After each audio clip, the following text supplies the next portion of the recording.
Good evening money persons, welcome to Daily Money Show number 1033. Last 2 months నుంచి global markets అన్ని కూడా Donald Trump reciprocal tariffs related గా భయపడుతూ వస్తున్నాయి కదా. దీని రిలేటెడ్ గా నిన్న నైట్ అయితే క్లారిటీ వచ్చేసింది. సో ఈ రోజు వీడియోలోని ఈ డొనాల్డ్ ట్రంప్ విధించినటువంటి రెసిప్రోకల్ టారిఫ్స్ వలన మన ఇండియా పైన ఏ విధంగా ఇంపాక్ట్ పడబోతుంది అండ్ గ్లోబల్ ఎకానమీస్ పైన ఏ విధంగా ఇంపాక్ట్ పడబోతుంది అండ్ దీంతో పాటుగా ఇలాంటి సిచ్యువేషన్స్ లో అంటే కొన్నిసార్లు నెగిటివ్ అయినా కూడా కొన్ని సెక్టర్స్ కి అయితే అది పాజిటివ్ ప్లే చేస్తుంది. సో దీనివల్ల మన కంట్రీలో ఉన్నటువంటి ఏ సెక్టర్స్ కి పాజిటివ్ ప్లే చేయనున్నది వీటన్నిటి గురించి కూడా ఈ రోజు డైలీ మనీ షోలో డీటెయిల్ గా మాట్లాడుకుందాం. Let's start today's video. ముందుగా మార్కెట్ అప్డేట్ చూసినట్లయితే ఈ రోజు సెషన్లో సెన్సెక్స్ 322 పాయింట్స్ కరెక్ట్ అయ్యి 76,295 పాయింట్స్ కి క్లోజ్ అయినట్లయితే నిఫ్టీ 82 పాయింట్స్ కరెక్ట్ అయ్యి 23,250 పాయింట్స్ కి క్లోజ్ అయింది. అండ్ ఈ రోజు సెషన్లో మిడ్ క్యాప్ ఇండెక్స్ 0.17% పెరిగినట్లయితే స్మాల్ క్యాప్ ఇండెక్స్ 0.62% పెరిగింది అండ్ బ్యాంక్ నిఫ్టీ 0.49% పెరిగింది. యాక్చువల్లీ నేను నైట్ డొనాల్డ్ ట్రంప్ దగ్గర నుంచి రెసిప్రోకల్ టారిఫ్స్ రిలేటెడ్ గా అనౌన్స్మెంట్ వచ్చిన తర్వాత మీరు అబ్జర్వ్ చేసినట్లయితే మన మార్కెట్లోని పెద్దగా ప్రెషర్ కనపడలేదు కదా. జనరల్ ఏం ఎక్స్పెక్ట్ చేశారు, ఆయన దగ్గర నుంచి టారిఫ్స్ రిలేటెడ్గా అనౌన్స్మెంట్ కనుక వచ్చిందంటే మన మార్కెట్లో చాలా ప్రెషర్ కనపడచ్చు అని చెప్పి మార్కెట్లో ఎక్స్పెక్టేషన్స్ ఉన్నాయి కదా. కానీ మార్కెట్ రియాక్ట్ అవ్వకపోవడానికి అంటే ఈవెంట్ జరిగిన తర్వాత మార్కెట్ రియాక్ట్ అవ్వకపోవడానికి ఉన్నటువంటి రీజన్స్ మాట్లాడుకుందాం. దాంతోపాటు ఈ టారిఫ్స్ వలన మన ఎకానమీ అండ్ గ్లోబల్ ఎకానమీస్ పైన ఎంత ఇంపాక్ట్ ఉంటుంది అన్నది కూడా మనం ఇప్పుడు మాట్లాడుకుందాం. ముందుగా డొనాల్డ్ ట్రంప్ ఏ కంట్రీ పైన ఎంత టారిఫ్స్ విధించారో మీరు ఇక్కడ స్క్రీన్ పై చూడొచ్చు. ఇమేజ్ని మీకు ఇక్కడ డిస్ప్లే చేస్తాను. దీనిలో మీరు చూసినట్లయితే మన కంట్రీ పైన అంటే మన ఇండియా పైన ఆయన ఎడిషనల్గా 26% టారిఫ్స్ని విధించడం జరిగింది. సో మన ఇండియా పైన ఈ టారిఫ్స్ విధించడం వల్ల మనకు వచ్చేటువంటి నష్టం ఏంటి? సింపుల్, మనం యూఎస్కి వేరియస్ ప్రొడక్ట్స్ని ఎక్స్పోర్ట్ చేస్తుంటాం కదా. ఆ ఎక్స్పోర్ట్ చేసేటువంటి ప్రొడక్ట్స్ పైన ఈ ఎడిషనల్ టారిఫ్స్ పడడం వలన ఆ ప్రొడక్ట్స్ యొక్క కాస్ట్ అన్నది పెరిగిపోనున్నది. ఆ ప్రొడక్ట్ కాస్ట్ పెరిగిపోవడం వలన అక్కడ కొనేటువంటి వాళ్ళ సంఖ్య తగ్గిపోవచ్చు కదా, అంటే అది ఎఫోర్డ్ చేసేటువంటి వాళ్ళ సంఖ్య తగ్గచ్చు కదా. సో దీనివల్ల మన ఓవరాల్ ఎక్స్పోర్ట్స్లోని 10 to 15% వరకు ఇంపాక్ట్ పడచ్చు అని చెప్పి వేరియస్ అనలిస్టులు ఎక్స్పెక్ట్ చేస్తున్నారు. సో ఓవరాల్గా దీనివల్ల చూసినట్లయితే మన జీడిపి పైన 0.3% వరకు ఇంపాక్ట్ పడేటువంటి అవకాశం అయితే ఉన్నది. సో మన పైన ఈ టారిఫ్స్ విధించారు కదా, మన ఒక్కరిపైన విధించారా? లేదు కదా. మీరు చైనా పైన చూసినట్లయితే ఆయన ఎడిషనల్గా 34% టారిఫ్ని విధించినట్లయితే బంగ్లాదేశ్ పైన ఎడిషనల్గా 37% టారిఫ్స్ విధించడం జరిగింది. వియత్నాం పైన 40% పైన టారిఫ్స్ విధించడం జరిగింది అండ్ వేరియస్ అదర్ కంట్రీస్ పైన కూడా ఈ టారిఫ్స్ వేసేసారు కదా. సో ఈ టారిఫ్స్ వేయడం వల్ల జనరల్ ఏం జరుగుతుంది, ఆ కంట్రీ నుంచి యూఎస్కి ఏవైతే వేరియస్ ప్రొడక్ట్స్ వెళ్తుంటాయో ఆ ప్రొడక్ట్స్ యొక్క కాస్ట్ ఎక్కువగా పెరిగిపోతుంది కాబట్టి యూఎస్ సిటిజన్స్ పైన ఆ ప్రైస్ ప్రెషర్ అనేది పన్నున్నది. ప్రెసెంట్ యూఎస్ ఎకానమీ పరిస్థితి మీరు చూసినట్లయితే యూఎస్లోని ఇన్ఫ్లేషన్ ఇంకా కంట్రోల్లోకి రాలేదు కదా. సో యూఎస్లోని ఇన్ఫ్లేషన్ కంట్రోల్లోకి రానటువంటి ఈ టైంలోని ఆయన ఎడిషనల్ టారిఫ్స్ విధించడం వల్ల ఏం జరుగుతుంది, ఆ ప్రోడక్ట్ కాస్ట్లు అవి పెరిగిపోతాయి కాబట్టి యూఎస్లోని ఇంకా ఇన్ఫ్లేషన్ పెరిగేటువంటి అవకాశం ఉంది. యాక్చువల్లీ మీరు చూసినట్లయితే లాస్ట్ ఫ్యూ మంత్స్ నుంచి యూఎస్లోని రెసిషన్ రావచ్చు అని చెప్పి మార్కెట్లో ఎక్స్పెక్టేషన్స్ అయితే బిల్డ్ అవుతున్నాయి కదా. ఈయన తీసుకున్నటువంటి ఈ డిసిషన్ వలన యూఎస్లోని రెసిషన్ వచ్చేటువంటి ఛాన్స్ ఇంకా ఎక్కువగా పెరిగిపోయింది. ఒకవేళ యూఎస్లో రెసిషన్ వచ్చిందనుకోండి ఏం జరుగుతుంది, గ్లోబల్ ఎకానమీస్ అన్నీ కూడా ఇంపాక్ట్ అవుతాయి కదా. దీంతో పాటుగా యూఎస్ ఫెడ్ కూడా ఇప్పుడు ఏం చేస్తుంది, మెయిన్ యూఎస్లో ఇన్ఫ్లేషన్ పెరిగితే ఆ ఇన్ఫ్లేషన్ని కంట్రోల్ చేయడం పైన ఫోకస్ చేస్తుంది. ఇయర్లోని మరొక 2 రేట్ కట్స్ ఉంటాయని చెప్పి ఫెడ్ అనౌన్స్ చేసింది కదా. ఆ రేట్ కట్స్ కూడా ఫర్దర్గా డిలే అవ్వచ్చు. దీంతో పాటు గ్లోబల్ ఎకానమీస్ రిలేటెడ్గా మనం చూసామనుకోండి, ఏ కంట్రీస్ అయితే యూఎస్కి ఎక్కువగా ఎక్స్పోర్ట్స్ చేస్తుంటాయో ఆ ఎక్స్పోర్ట్స్ ఇంపాక్ట్ అవ్వచ్చు కాబట్టి గ్లోబల్ ఎకానమీస్ అన్నీ కూడా దెబ్బతినేటువంటి అవకాశం ఉంది. సో గ్లోబల్ ఎకానమీస్ అన్నిటిపైన ఇంపాక్ట్ పడింది అనుకోండి, ఫైనల్లీ ఏం జరుగుతుంది, అది ఏ ఎకానమీ రిలేటెడ్గా ఏ మార్కెట్ రిలేటెడ్గా కూడా మంచిది కాదు. కాకపోతే ప్రెజెంట్ మనం చూసినట్లయితే వేరియస్ కంట్రీస్ యూఎస్తోని డిస్కషన్స్ జరుగుతున్నాయి కదా. ఈవెన్ మన ఇండియా పరిస్థితి కూడా మీరు చూస్తే ఇండియా అండ్ యూఎస్ మధ్యన డిస్కషన్స్ నడుస్తున్నాయి. ఈవెన్ నిన్న డొనాల్డ్ ట్రంప్ కూడా మన పైన టారిఫ్స్ విధించేటప్పుడు ఏమన్నారు ఆయన, ఇండియా ఇప్పుడు మా పైన విధించినటువంటి టారిఫ్స్ తగ్గిస్తా ఉంటుంది కదా, ముందే ఆ టారిఫ్స్ని తగ్గించి ఉండాల్సింది కదా అన్నట్టు కామెంట్ చేశారు కదా. కాకపోతే ఇప్పుడు డిస్కషన్స్ అయితే నడుస్తున్నాయి కదా. ఈ డిస్కషన్స్ ఫైనలైజ్ అయ్యాయి అనుకోండి, ఆయన మన పైన విధించినటువంటి ఈ రెసిప్రోకల్ టారిఫ్ స్టెప్ ఏదైతే ఉన్నదో దాన్ని వెనక్కి తీసుకునేటువంటి అవకాశం కూడా ఉన్నది. ఈవెన్ మన పైనే కాదు వేరియస్ అదర్ కంట్రీస్ కూడా యూఎస్తో డిస్కషన్స్ చేస్తాయి కదా. అంటే ఆ కంట్రీస్ కూడా చూస్తూ కూర్చో కదా, మా పైన టారిఫ్స్ వేసేసారు మేము తిరిగి వేసేస్తాం యూఎస్ పైన టారిఫ్స్ అని చూడరు కదా. వాళ్ళు ఏం చేస్తారు, వాళ్ళు కూడా యూఎస్తోని డిస్కషన్స్ జరపచ్చు. సో అన్ని కంట్రీస్ మధ్యన ఈ డిస్కషన్స్ జరిగి ఈ టారిఫ్స్ రిలేటెడ్గా ఉన్నటువంటి ఈ సమస్య ఏదైతే ఉన్నదో అది కొంత క్లారిటీ వచ్చి దాని రిలేటెడ్గా పాజిటివ్గా మూవ్ అయ్యి కంట్రీస్ మధ్యన ట్రేడ్ డీల్స్ కనుక జరిగాయి అనుకోండి, అప్పుడు ఈ టారిఫ్ వార్ ఎండ్ అయ్యేటువంటి అవకాశం ఉంది. కాకపోతే ఇక్కడ మీరు అబ్జర్వ్ చేయాల్సింది ఇంకోటి ఏంటంటే, యూఎస్ అసలు ఈ టారిఫ్ వార్ ఎందుకు తీసుకొచ్చిందో తెలుసా? చైనా యొక్క డామినెన్స్ మీరు చూసారనుకోండి, వరల్డ్ ఎకానమీలో చైనా డామినెన్స్ అనేది చాలా స్ట్రాంగ్గా పెరిగిపోతుంది. అండ్ యూఎస్కి కూడా చూసినట్లయితే యూఎస్కి చైనా నుంచి ఎక్స్పోర్ట్స్ చాలా ఎక్కువగా జరుగుతున్నాయి. రేపు పొద్దున వార్ లాంటి సిచ్యువేషన్ వచ్చిందనుకోండి, ఏమవుతుంది? చైనా యొక్క డామినెన్స్ పెరిగిపోద్ది కదా. సో చైనా యొక్క డామినేషన్ తగ్గించడానికి కూడా యూఎస్ ఇటువంటి స్టెప్ అయితే తీసుకుని ఉండొచ్చు. ఎందుకంటే చైనా డామినెన్స్ ఉన్నదనుకోండి, రేపు పొద్దున వార్ లాంటి సిచ్యువేషన్ వస్తే యూఎస్ కూడా స్ట్రగుల్ అవ్వచ్చు. కాబట్టి ఆ డామినేషన్ని తగ్గించడానికే యూఎస్ ప్రయత్నిస్తున్నదేమో అని చెప్పి దీన్ని బట్టి మనం చూడొచ్చు. అంటే ఎగ్జాక్ట్గా చెప్పలేం, కానీ అలాంటి సిచ్యువేషన్స్ కూడా ఉండొచ్చు. కాకపోతే ఫైనల్లీ అంటే చైనా యూఎస్ మధ్యన కూడా ట్రేడ్ డీల్ రిలేటెడ్గా టాక్స్ జరగవని మనం చెప్పలేం. ఏం జరుగుతుంది అన్నది మనం చూడవలసి ఉన్నది. బట్ ఈ సిచ్యువేషన్ ఏదైతే ఉన్నదో, ఈ సిచ్యువేషన్ రిలేటెడ్గా అంత త్వరగా క్లారిటీ అయితే రాదు, మరికొన్నాళ్ళు అయితే టైం పట్టచ్చు. కానీ మన మార్కెట్ రిలేటెడ్గా మనం ఇప్పుడు మాట్లాడుకుందాం. అంటే గ్లోబల్ ఎకానమీస్ రిలేటెడ్గా మనం మాట్లాడుకున్నాం కదా, అంటే ఈ ఇంపాక్ట్ ఎలా ఉండబోతుంది అన్నది. ఆ ఇంపాక్ట్ కనుక కంటిన్యూ అయినట్లయితే మార్కెట్స్ రిలేటెడ్గా అది కొంతవరకు మనం నెగిటివ్గానే చూడొచ్చు. బట్ డొనాల్డ్ ట్రంప్ దగ్గర నుంచి అనౌన్స్మెంట్ వచ్చినా కూడా ఈరోజు మన మార్కెట్లో ఎందుకంత ప్రెషర్ కనపడలేదు? దానికి సింపుల్ రీజన్. మీకు ఇక్కడ ఒక ఇమేజ్ని డిస్ప్లే చేస్తాను చూడండి. మీరు చైనా, వియత్నాం, బంగ్లాదేశ్తో పాటు అదర్ కంట్రీస్తో కంపేర్ చేస్తే మన పైన విధించినటువంటి టారిఫ్స్ తక్కువే కదా. సో మన పైన టారిఫ్స్ అయితే పడ్డాయి, కానీ వాళ్ళతో కంపేర్ చేస్తే మన పైన విధించినటువంటి టారిఫ్స్ తక్కువ కదా. సో దానివల్ల ఏం జరుగుతుంది? చైనా, వియత్నాం అండ్ బంగ్లాదేశ్తో కాంపిటీషన్లోని మన ప్రొడక్ట్స్ కొంత ఎఫర్టబుల్గా ఉంటాయి. కాబట్టి మన ప్రొడక్ట్స్ యొక్క సేల్ ఎక్కువగా జరిగేటువంటి అవకాశం ఉన్నది యూఎస్లోని. ఫర్ ఎగ్జాంపుల్, ఈ సిచ్యువేషన్ వల్ల మేజర్ బెనిఫిట్ పొందేటువంటి సెక్టర్ గురించి మనం మాట్లాడుకోవాలంటే, అంటే మా పరంగా మేము ఏమనుకుంటున్నాం అంటే టెక్స్టైల్ సెక్టర్ ఈ సిచ్యువేషన్ వల్ల మేజర్ బెనిఫిట్ పొందబోతున్నట్టుగా అనుకుంటున్నాం. ఎందుకంటే మీరు సింపుల్గా అర్థం చేసుకోవాలంటే మనకి టెక్స్టైల్ సెక్టర్లోని మేజర్ కాంపిటీషన్ ఎక్కడి నుంచి నడుస్తుంది? చైనా దగ్గర నుంచి, వియత్నాం దగ్గర నుంచి అండ్ బంగ్లాదేశ్ దగ్గర నుంచి. డొనాల్డ్ ట్రంప్ ఈ అడిషనల్ టారిఫ్స్ ఏవైతే విధించారో మనతో పోలిస్తే చైనా పైన, బంగ్లాదేశ్ పైన, వియత్నాం పైన చాలా ఎక్కువగా టారిఫ్స్ విధించారు కదా. సో ఆ టారిఫ్స్ విధించడం వల్ల ఏమవుతుంది? ఈ కంట్రీస్ నుంచి టెక్స్టైల్స్ని ఎక్స్పోర్ట్ చేసుకున్నట్లయితే కాస్ట్ ఎక్కువ పెరిగిపోద్ది కదా మనతో కంపేర్ చేస్తే, అంటే ఇండియాతో కంపేర్ చేస్తే. సో ఇండియాతో కంపేర్ చేస్తే ఆ కాస్ట్ ఎక్కువగా పెరిగిపోతుంది. కాబట్టి ఇక్కడ ఇండియా బెనిఫిట్ పొందబోతుంది. దానివల్ల ఏమవుతుంది? మన కంట్రీ నుంచి టెక్స్టైల్ ఎక్స్పోర్ట్స్ అనేవి యూఎస్కి బాగా పెరగచ్చు. సో దీనివల్ల ఓవరాల్ టెక్స్టైల్ వాల్యూ చైన్లో ఉన్నటువంటి కంపెనీస్ అన్నీ కూడా లాభపడబోతున్నట్టుగా మనం అర్థం చేసుకోవచ్చు. దీంతో పాటుగా ఫార్మా రిలేటెడ్గా ఎలాగంటే ఆయన అనౌన్స్మెంట్స్లో మీరు చూసినట్లయితే ఫార్మా పైన ఆయన ఎటువంటి టారిఫ్స్ని విధించలేదు. అండ్ మన కంట్రీ నుంచి యూఎస్కి ఆల్రెడీ ఫార్మా ఎక్స్పోర్ట్స్ కూడా బాగానే జరుగుతున్నాయి. సో ఫార్మా ఎక్స్పోర్ట్స్ బాగా జరుగుతూ ఇప్పుడు టారిఫ్స్ కూడా లేవు. కాబట్టి మన కంట్రీ నుంచి ఏవైతే కంపెనీస్ ఎక్కువగా ఫార్మా ఎక్స్పోర్ట్స్ యూఎస్కి చేస్తుంటాయో ఆ ఫార్మా సెక్టర్లో ఉన్నటువంటి కంపెనీస్ అన్నిటికీ కూడా ఇది బెనిఫిటే. కాకపోతే ఫార్మా కన్నా కూడా టెక్స్టైల్ సెక్టర్కి మేజర్ బెనిఫిట్ పొందొచ్చు. అంటే టెక్స్టైల్ సెక్టర్లోని ఇప్పుడు ఎక్స్పోర్ట్స్ పెరిగేటువంటి ఛాన్స్ ఉన్నది. కాబట్టి టెక్స్టైల్ సెక్టర్ని మనం ఫోకస్ చేయొచ్చు. అండ్ ఈ టెక్స్టైల్ సెక్టర్తో పాటుగా కెమికల్స్ గురించి కూడా మనం మాట్లాడుకోవాలంటే, మరి మార్కెట్లో చూసినట్లయితే కెమికల్ సెక్టర్ రిలేటెడ్గా ఇది నెగిటివ్ అనేది తెలుస్తున్నది. కాకపోతే కెమికల్ సెక్టర్ రిలేటెడ్గా మనం మాట్లాడుకోవాలంటే చైనా నుంచి కెమికల్ సెక్టర్లోని మనకి టఫ్ కాంపిటీషన్ నడుస్తుంది ఇన్నాళ్ళు కూడా. కానీ ఇప్పుడు ఈయన చైనా పైన అడిషనల్ టారిఫ్స్ చాలా స్ట్రాంగ్గా విధించారు కదా. దానివల్ల ఏమవుతుంది?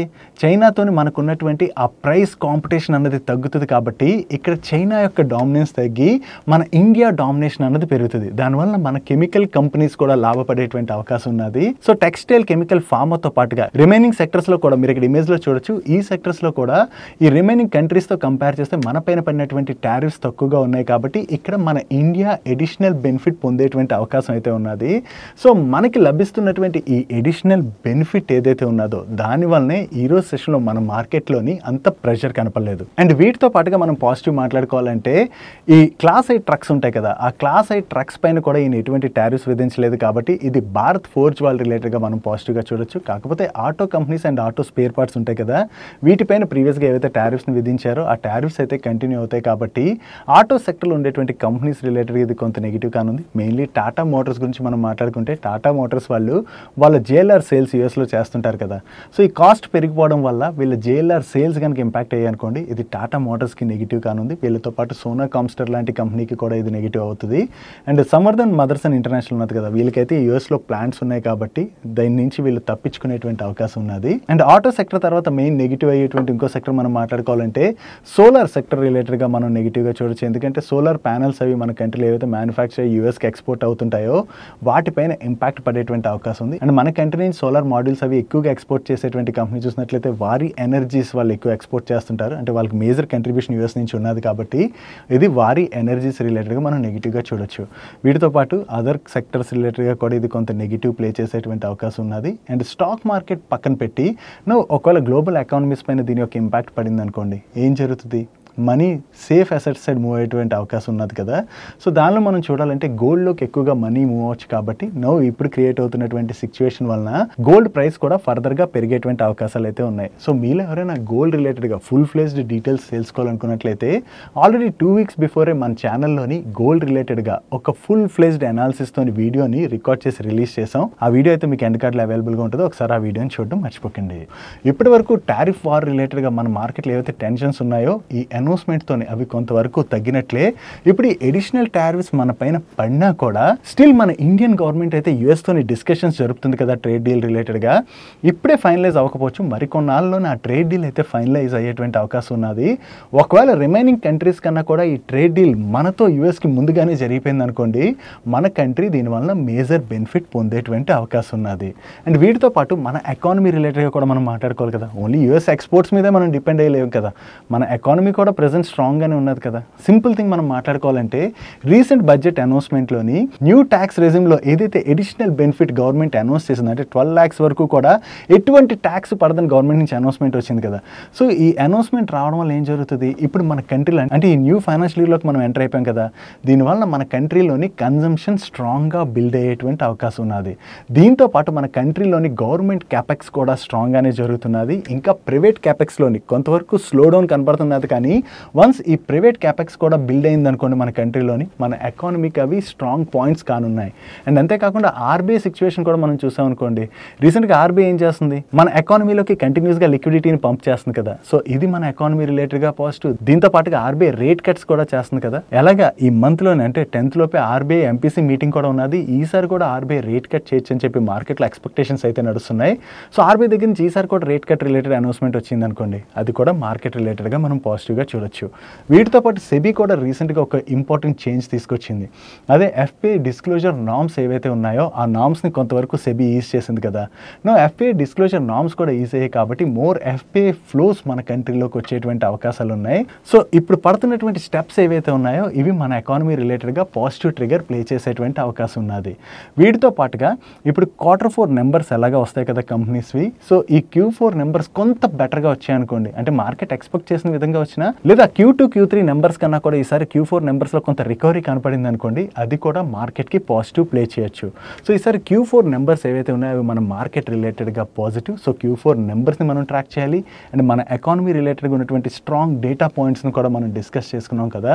ఇవన్నీ కూడా కమింగ్ డికెడ్లోని మనకి మంచి పాజిటివ్ ప్లే చేసేటువంటి అవకాశం ఉంది. కాకపోతే గ్లోబల్ ఎకానమీస్ రిలేటెడ్గానే ఇప్పుడు కనపడుతున్నటువంటి మేజర్ టెన్షన్ అంటే యుఎస్ ఈ టారిఫ్ వార్ బిగిన్ చేసింది కదా, దాంతో గ్లోబల్ ఎకానమీస్ అయితే కొన్ని రోజులు ఇంపాక్ట్ అవ్వచ్చు. కాకపోతే ఎంత ఇంపాక్ట్ ఉంటుంది అన్నది మనం ఇప్పుడే చెప్పలేం. అంతేకాకుండా యూఎస్కి వేరియస్ కంట్రీస్ మీద డిస్కషన్స్ కూడా జరగచ్చు. సో ఈవెంట్స్ ఏవైతే ఉన్నాయో ఇవి నెక్స్ట్ గ్లోబల్ మార్కెట్స్ పైన కొంతవరకు ఇంపాక్ట్ చూపించవచ్చు.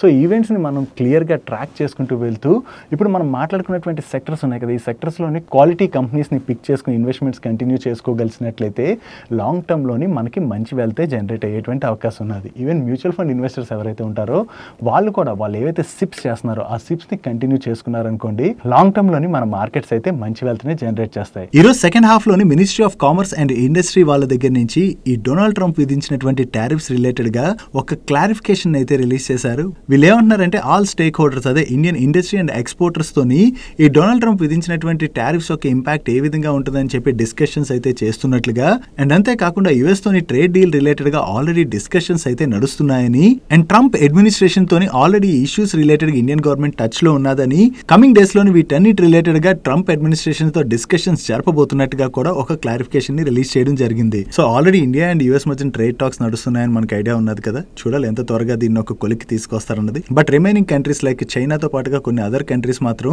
ట్రంప్ విధించినటువంటి ఎడిషనల్ టారిఫ్స్ కి అయితే వాళ్ళు కూడా తిరిగి అదే విధంగా రెస్పాండ్ అవుతాం అన్నట్లుగా వాళ్ళ స్టేట్మెంట్స్ అయితే వస్తున్నాయి. ఫైనల్ ఏం జరుగుతుంది అన్నది చూడవలసి ఉన్నది. హోప్ ఇప్పటి వరకు ఏదైతే అంటే ఈ టారిఫ్స్ రిలేటెడ్ గా కావచ్చు, మన ఎకానమీ రిలేటెడ్ గా కావచ్చు ఉన్నటువంటి డేటా పాయింట్స్ అన్ని మీతోని క్లియర్ గా ఎక్స్ప్లెయిన్ చేయడానికి మన టీం ఏవైతే ఎఫర్ట్స్ పెట్టిందో ఆ ఎఫర్ట్స్ మీకు హెల్ప్ఫుల్ అయ్యాయి అనుకుంటున్నాను. అంటే మీకు క్లియర్గానే అర్థమైంది అనుకుంటున్నాను. ఒకవేళ మీకు ఎఫర్ట్స్ కనుక హెల్ప్ఫుల్ అయినట్లయితే మేము మిమ్మల్ని అడిగేది ఒకటే, మన వీడియోని మర్చిపోకుండా లైక్ చేయండి. అండ్ అంతేకాకుండా మీ ఫ్రెండ్స్ అండ్ ఫ్యామిలీ మెంబర్స్ ఎవరైతే స్టాక్ మార్కెట్లో ఇన్వెస్ట్ చేస్తుంటారో వాళ్ళకి కూడా ఈ వీడియో హెల్ప్ఫుల్ అవుతుంటే వాళ్ళకి ఈ వీడియోని షేర్ చేస్తూ, మీరు ఇదే ఫస్ట్ టైం మన ఛానల్కి వచ్చినట్లయితే ఛానల్ని అయితే సబ్స్క్రైబ్ చేసుకోవడం మర్చిపోకండి. నెక్స్ట్ బజాజ్ ఫైనాన్స్ వాళ్ళు రిలేటెడ్ గా ఒక నెగటివ్ న్యూస్ అయితే సర్క్యులేట్ అవుతున్నది. యాక్చువల్లీ మీకు గుర్తున్నట్లయితే ఈ బజాజ్ ఫైనాన్స్ వాళ్ళు ఇష్యూ చేసేటువంటి కో బ్రాండెడ్ క్రెడిట్ కార్డ్స్ ఉంటాయి కదా, ఈ co branded credit cards related గా బజాజ్ ఫైనాన్స్ ఆర్బీఐ కంప్లైంట్స్ ఏవైతే ఉన్నాయో వాటిని సరిగ్గా ఫాలో అవ్వట్లేదని చెప్పి ప్రీవియస్ గానే ఆర్బీఐ అయితే వీళ్ళకి వార్నింగ్ కూడా ఇవ్వడం జరిగింది. కంపెనీ దానికి రెస్పాండ్ అయ్యి ఇట్లో ఉన్నటువంటి ఇష్యూస్ సార్ట్ అవుట్ చేసుకుంటామని చెప్పినా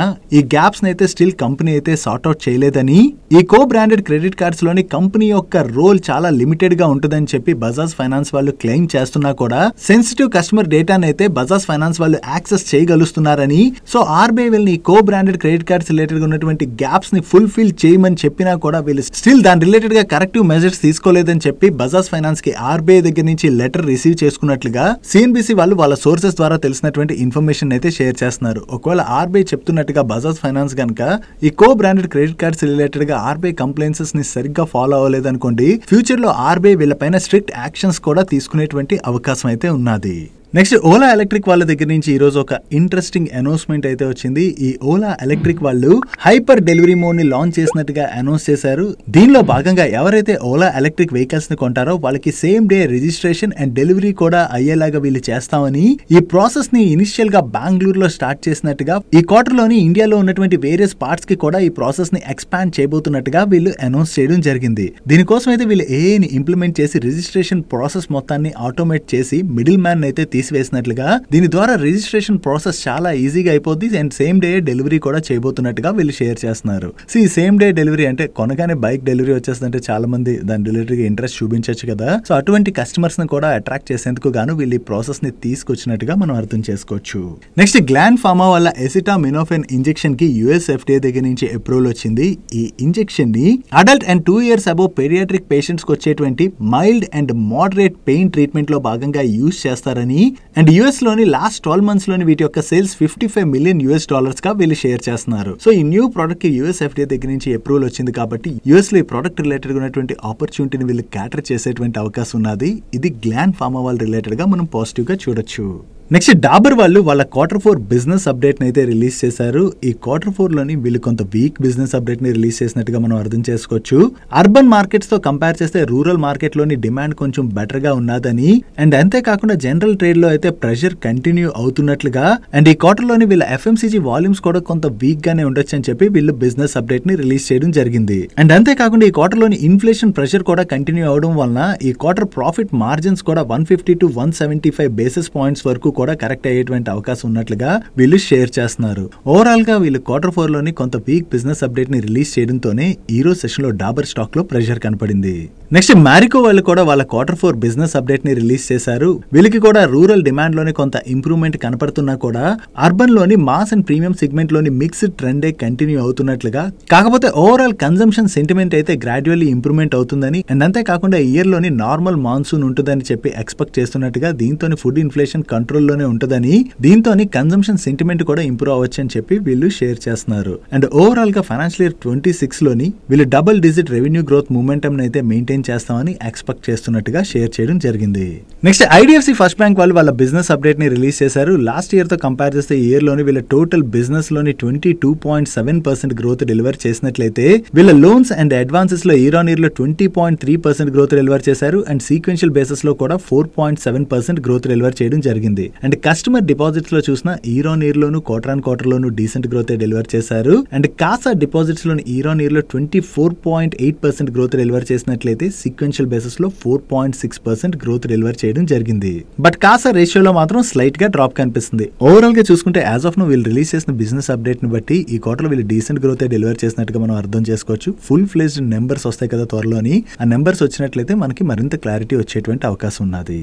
నెక్స్ట్ ఐడిబిఐ బ్యాంక్ వాళ్ళు కూడా ఈ క్వార్టర్ బిజినెస్ అప్డేట్ ని రిలీజ్ చేయడం జరిగింది. వీళ్ళ టోటల్ బిజినెస్ లో ఇయర్ ఆన్ ఇయర్ లో 13% గ్రోత్ డెలివర్ చేసినట్లయితే టోటల్ డిపాజిట్స్ లో 12% గ్రోత్ డెలివర్ చేశారు. అండ్ కాసా డిపాజిట్స్ లోని 3% గ్రోత్ డెలివర్ చేయడం జరిగింది. అండ్ నెట్ అడ్వాన్సెస్ లో కూడా ఇయర్ ఆన్ ఇయర్ లో 16% గ్రోత్ డెలివర్ చేశారు. ఈవెన్ సీక్వెన్షియల్ బేసిస్ లో మనం కంపేర్ చేసినా కూడా వీళ్ళ నెంబర్స్ లోని డీసెంట్ ఇంప్రూవ్మెంటే కనిపిస్తుంది. ఓవరాల్ గా చూసుకుంటే ఈ క్వార్టర్ వీళ్ళ బిజినెస్ లో డీసెంట్ గ్రోత్ కనపడుతుండటంతో ఈ రోజు సెషన్ లో స్టాక్ పాజిటివ్ గా రియాక్ట్ అయింది.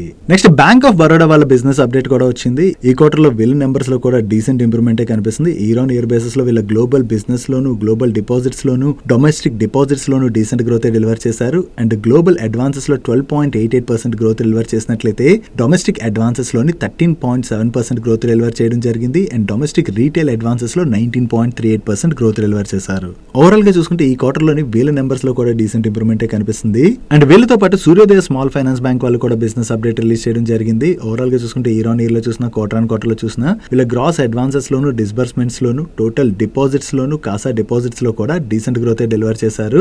అండ్ ఈవెన్ కాసా రేషియోలో కూడా ఈ క్వార్టర్ లోని డీసెంట్ ఇంప్రూవ్మెంటే కనిపిస్తుంది. వీళ్ళ బిజినెస్ అప్డేట్ కూడా బాగుండడంతో అండ్ కాసా రేషియోలో కూడా డీసెంట్ ఇంప్రూవ్మెంటే కనిపిస్తుంది. కాకపోతే వీళ్ళ నెంబర్స్ లో కనపడుతున్నటువంటి ఒక కన్సర్న్ ఏంటంటే లాస్ట్ ఇయర్ సేమ్ క్వార్టర్ తో కంపేర్ చేసిన, ప్రీవియస్ క్వార్టర్ తో కంపేర్ చేసిన ఈ క్వార్టర్ లోని వీళ్ళ గ్రాస్ ఎన్పిఏ అయితే కొంత పెరిగింది. ఈ ఎన్పిఏ నెంబర్ పెరగడం అనేది మంచిది కాదు.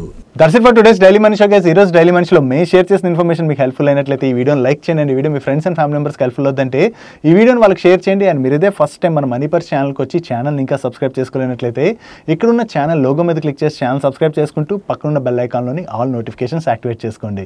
నేను చంద్రశేఖర్ పత్రి మరొక ఇంట్రెస్టింగ్ వీడియోతో కలుద్దాం. Good night.